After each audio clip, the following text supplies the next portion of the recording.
You're listening to the AFTERBUZZ TV Network, now the largest new media platform on the web, and your #1 source for after-show entertainment.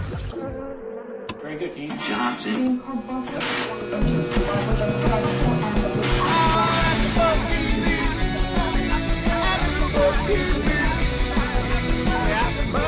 the AFTERBUZZ Studios in Los Angeles, California, this is AFTERBUZZ TV for Californication.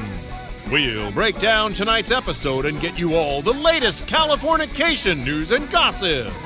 If you'd like to buzz in on tonight's show, you can buzz us at 424-256-1729. That's 424-256-1729. And now, picking up where the show leaves off, and the buzz continues. Welcome, everybody. This is Phil Svitek. I am solo here tonight for Californication.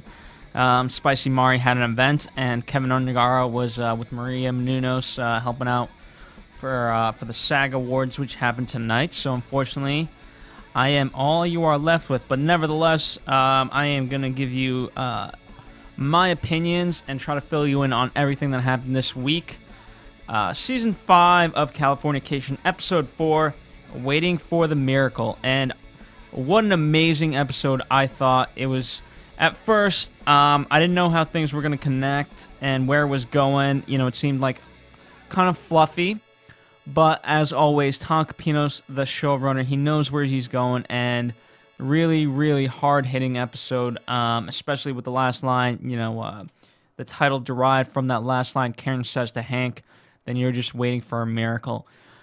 But before we get into that, I want to talk about the lighter side of the episode, and that is the ongoing Charlie Runkle saga. And because, again, I love him because, as we've mentioned numerous times on this show, he is the laugh. He provides us with such amazing comedy and awkwardness. And what better way than a blind date? I mean, I've personally never gone on a blind date, but it always seems to be in TV shows kind of the thing that you have to do. It's almost like a rite of passage to some degree, especially if it's a show about relationships. And what better way for Runkle to be awkward than be set up on a blind date by the nanny who he tries to sleep with? And I like how she has the decency, you know. Of course, it would have been very funny for her to have told her friend that, hey, this is the guy who just finger blasted me the other day. But she obviously doesn't. That's very rude. And as we come to find, what I love is the juxtaposition of he was the guy who just did that. And the last date that this woman had been on was at the medieval fair. And she had pretty much gotten finger blasted. She didn't say that specifically. But, you know, that's what had happened. And her only complaint was the fact that the guy had too much chicken or, you know, food residue on his finger, which is a hilarious juxtaposition. And it's quite the indicator for how this woman really is and what her personality is all about. And, you know, kind of like all blind dates go, it's so awkward in the beginning, and I love how she's counting the silent moments because so many times those happen. And you know what? I think it's a sign of a good relationship when you can, after a while, you can have silent moments without it being awkward. But obviously, it's not a very good thing when that's the first thing right off the bat. And as she counts, it's already been 4. And then when she brings up the medieval finger blasting thing, which obviously we know that he freezes because he had just done that, and he feels, and he's recollecting his decisions and the things he's done, and kind of, in many ways, Runkle's going through like, wow, what kind of person am I? And obviously that creates silent moment number 4. But then the effort that he puts into moving forward from that, I really, really respect Runkle, and just a great way of doing that. So kudos to him. I mean, just the progression, so funny from, okay, how do you know her? The book club, Great. Moving on to which books do you read, or rather, in this digital age, how do you iPad or the Nook, blah blah blah, and then which books you read. And I think the thing that really impressed her, I mean, she obviously knew that Runkle's kind of a big deal, or at least I hope so, because he certainly is the fact that he sold the movie rights to the book that she's currently reading, and I love how that sort of. In many ways, yes, it impressed her, but it almost impressed Runkle more. The fact that he actually, as we know, the trouble with him is he has trouble connecting with real human beings. And as his current nanny said, she's a nice person. I thought you were looking for that.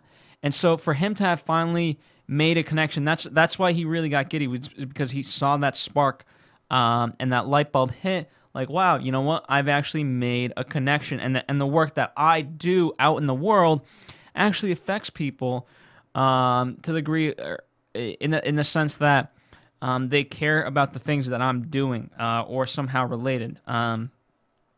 So, which I thought was really nice. And then, in many ways, it really comes crashing down, or I don't know if it comes crashing down, but at just funny. What better thing to have happened than for Runkle? I love how he thinks it's the bra thing, that he's doing something wrong. It's never the woman and what she's doing bad. It's always, what did I do wrong? And that's where all of the comedy for Californication and Runkle really derives from, is that he's always in the wrong and thinking, how do I make this better? How do I make this right? And his instincts are always the wrong instinct. And so again, in this situation, it's the bra, and he feels like oh shoot, it's not this isn't one of those bras that you unpin it from the back, but it's in the front. And lo and behold, as we find out, no, it's the virginity thing. And normally I actually expected Runkle to kind of really be into this, and want to be like, especially with all the porn that he's watched as of late, to be really into like, oh my God, I can really deflower this virgin and have my way with her. But I think that the thing that threw him off wasn't necessarily the fact that that she's a virgin, but the length at which she went to really have sex with him. She goes off. I mean, obviously, when they're having sex or about to. Let me backtrack a moment. When she puts herself in the ready position, for a lack of a better term, I almost thought for a moment that she was going to start making groaning and moaning sounds before he even inserted, because that would have been funny, at least initially in my mind. So I love the comedy being, of course, that when that she's more into it than him, and that's what really throws him off. And of course, that's actually what ends up happening, is that he finishes way too early for her. Of course, having the shameful boner, as he called it, or something like that. And I love his line at the end. Wait, that's it? That's how it is for most virgins. And this comment, especially coming after his great feat of reaching 100 women that he slept with. I mean, Runkle, at one point or another, we would expect you to get better, but I guess that is not the case. I'm curious to see this relationship. I think, I don't know if they're right for each other, but at the end of the day, I think Runkle will pursue it because he does have that connection, and she is a nice girl, and I think he likes, whether or not she's the right girl, he likes the idea of her being the right girl, and so that's why I think this will continue for at least a few episodes. So that's the Runkle saga. Now, moving on to obviously the big part of it. Hank's girlfriend is back. The arsonist, the girl who he had broken up with, that he just wanted to keep simple with, shows up at his doorstep, and I love the explanation of like when Runkle and Hank are at the pool. You didn't give her your address. no. And then lo and behold, we find out, I love that we find out that the girl found him via the iPhone app or whatever. And I love how sort of, now that we're sort of a few years into the future from season 4 and the rest of the seasons, that technology is really kind of playing a part into the things we see. With, I don't think there's been one episode where we haven't heard Hank's phone go off, that iPhone typical ringtone or text or whatever it may be, that he gets every now and then.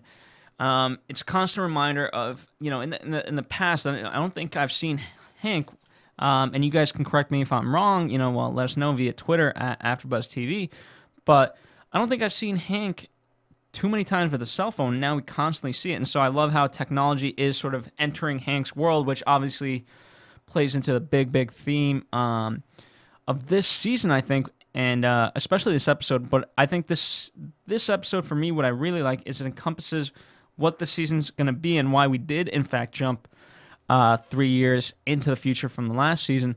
And that's, and it's said by Carrie at the dinner table, where everyone here has moved on with their lives except for you. You're the only one who can't. And that's really what this is all about. Is that Hank's living in the past, and how reminiscent is that of so many people that we know and things like that. But in the case of Hank, you could see him trying to make progress, but he just can't. And even looking at the Runkle storyline, he's no longer with Marcy, but at least he's trying to get out there, and that's why for Runkle, he loves the idea of this new girl is because it is a form of moving on.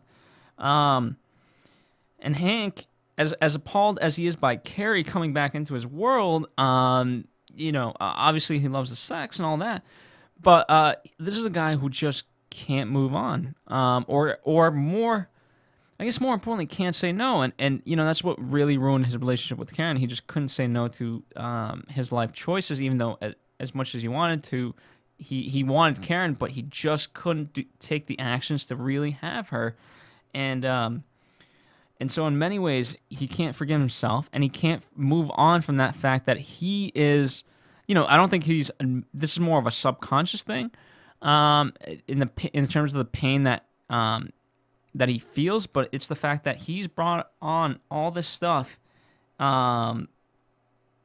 with this relationship with Karen, and that's what I like with this season, is that subconscious thought is really surfacing into the consciousness of Hank, because obviously it's portrayed through Becca and her boyfriend, who I always refer to as Hank 2.0, because I forget the term that I use for him, but whereas Hank is an artist, this guy's just a douchebag in many ways, and so it's unfortunate, at least in my mind, that's how I feel, and it is unfortunate that Becca doesn't feel that way. I wish she did. But that's what's really eating away at Hank, and it seems even when he gets what he wanted, it never turns out to be really good for him. I'm referring to the fact that he told Hank 2.0, hey, you got to tell Becca that you're lying, whatever, and he did, and yet Becca is still head over heels for this guy, and as we find out in this episode, that they can make an amends. And obviously that's what Hank's wanted his whole life with Karen, and he's been getting it. Karen's certainly been more reasonable than most women, and this is what really kills Hank. And for the dinner table, it was fun up until that moment. I didn't really know where it was going, especially with the sex talk, but I knew the writers and things like that. The show was smarter than to just give us a whole scene. It's never about what the scene is about. And so it was never really about them just talking about sex. And, looking back on it, sex is a very intimate thing, and what better way to reveal a person's true character than how they act in the bedroom? And while we obviously got comedic things from Marcy and Stu, the obvious direction that these scenes were going towards was getting at the nitty gritty of Hank and Karen, and in many ways they are all on the same page. For as sexual as Hank has been, he obviously has, in a room full of 6 people, he's one of 2 who has a huge displeasure in talking about this in front of in front of other people and people who he knows intimately. I mean, obviously, with Karen's fiance, that you could say that that's the reason why he would want to talk about it. But I think it's just a deeper thought that, or deeper level, that he actually doesn't like talking about sex, unless it's in an intimate and more private setting. And certainly not, he doesn't like his life being exposed. And obviously the same goes for Karen. So I thought that was really interesting, and that's what this was really about.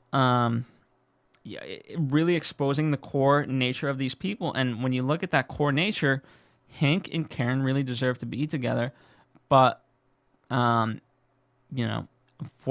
I have to say, Hank did mess it up, and all these other characters like Marcy now with Stu, and Karen with her new fiance, and even Carrie is the opportunity for Hank. Everyone's moved on, but Hank cannot love Carrie, and he can't move on. And it's the great scene, so quick but so powerful, when Hank and Karen are outside, and Hank asks, "What if I can't move on?" or something like that. I'm paraphrasing because I don't have it written down verbatim. But Karen says, "Then you're waiting for a miracle." And when she said that, and the music cues up, again, just such an aha moment for the audience, but especially for Hank. And I'm curious to see where it will go. Just really great writing. Again, I love "nothing is what it means," but that line encompasses everything. But so anyway, those are my thoughts about this episode. I thought, in general, a very, very fun episode, but with a lot of hidden meaning. And unfortunately, I don't have Kevin and Spicy Mari to give me their perspectives as well, which I'm sure if with theirs added into it, we could come up with a whole other combination. But those are the things I picked up. Again, let me know what your guys' thoughts are. You can email us at info@afterbuzztv.com or tweet us at AfterBuzzTV. So why don't I go to a quick commercial, and after that, I'll come back with some quick predictions, and that'll wrap up this episode. So yeah, I'll be back right after this. AfterBuzz TV. Hi, I was once like you, a lazy, angry loner whose only joy was watching TV and surfing the net. And, like you, after I'd see one of my favorite TV shows, I'd be so excited and have so many questions that I'd actually have to talk to my douchebag coworkers about it at the water cooler. Then I discovered AfterBuzzTV.com. AfterBuzz TV produces after-show webcasts and podcasts for TV series of all kinds, like post-game wrap-up shows for all your favorite TV shows. AfterBuzz TV hosts are industry insiders who break down episodes of shows, take calls from fans, and interview cast and crew from each series, with over 60 different after shows, from Boardwalk Empire to American Idol to Vampire Diaries to Real Housewives, and more. Now, after a night of TV, I can ignore my stupid coworkers, who I hate, and go straight to my desk and watch or listen to all my favorite AfterBuzz TV after shows, and have all the TV fan interaction I need. Thank you, AfterBuzz TV. AfterBuzz TV. What do you want to buzz about? And now, your AfterBuzz TV predictions. Well, guys, shoot, I always kind of miss the teaser. Well, I saw the teaser actually. Sorry. It's always tough because the teasers are never give away what's really kind of gonna happen. But I guess you could take away the sense of the things you see, and the things we see, if nothing else, is Samurai and Hank having fun, and then Runkle's obviously involved for the sheer laughter of it. Megan's good character is obviously going to be involved. We see them, I think, pull her over from what it seems like. From what it looks like, Hank, Samurai, and Runkle steal a cop car, get in a cop car. They must be doing research for Santa Monica cop, it seems like, and they're driving around having fun, and they happen to pull over Megan Good's character, and that's as much as I saw it. And I think Hank and Karen kind of blow up on each other a little bit as usual. I'm interested to see where Becca's relationship goes, because again, it's a true reflection of, in many ways what Hank and Karen's relationship used to be. I'm sure when they were young lovers. But in terms of, I don't think, in terms of Carrie, I don't think we'll get her back. I think she'll go back to New York or somehow be written off. I don't know. In terms of Runkle, I guess we don't see. I said that his relationship with this new girl is going to continue. We don't see her in the preview, so I don't know. Maybe it was just a one-time thing. Part of me wishes not, because I do want him to continue this relationship, who he's now deflowered. But I think, that's as far as I got. I wish I had more, but unfortunately, it's always tough. They always kind of create more drama than is going to be there with certain things. But that's not to say that the drama that we end up actually having isn't great. But again, it's a teaser, so it's supposed to tease you, and essentially, in many ways, you're always going to get it wrong.